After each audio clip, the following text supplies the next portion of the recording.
தேசிய மின்சிக்கன வார விழாவை முன்னிட்டு விழிப்புணர்வு பேரணியை மாவட்ட ஆட்சியர் திருமதி சரையு கொடியசைத்து துவக்கி வைத்தார். கிருஷ்ணகிரி புதிய பேருந்து நிலையம் அருகில் தேசிய மின்சிக்கன வார விழாவை முன்னிட்டு விழிப்புணர்வு பேரணி நடைபெற்றது. இதில் மாவட்ட ஆட்சியர் திருமதி சரையு கலந்து கொண்டு கொடியசைத்து தொடங்கி வைத்தார். பின்னர் பொதுமக்களுக்கு மின்சார சிக்கனம் மற்றும் பாதுகாப்பு குறித்த விழிப்புணர்வு நோட்டீஸ்களை ஆட்சியர் வழங்கினார்.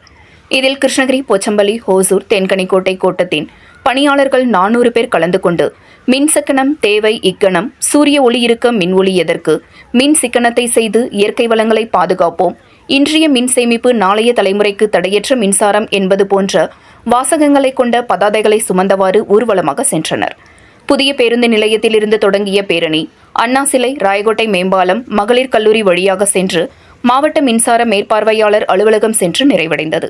இப்பேரணியில் கிருஷ்ணகிரி மின் பகிர்மானவட்ட மேற்பார்வை பொறியாளர் திரு செல்வகுமார், செயற்பொறியாளர்களான திரு வேல், திரு பவுன்ராஜ், திரு குமார், திருமதி இந்திரா, திரு பழனி, திருமதி கவிதா மற்றும் மின் பகிர்மான கழக பொறியாளர்கள், உதவி பொறியாளர்கள் மற்றும் அலுவலக பணியாளர்கள் என 500க்கும் மேற்பட்டோர் கலந்து கொண்டனர்.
உங்கள் பகுதி செய்திகளை உடனுக்குடன் தெரிந்து கொள்ள கிறிஸ் டிவி தமிழ் சேனலை சப்ஸ்கிரைப் செய்யுங்க, லைக் பண்ணுங்க, ஷேர் பண்ணுங்க.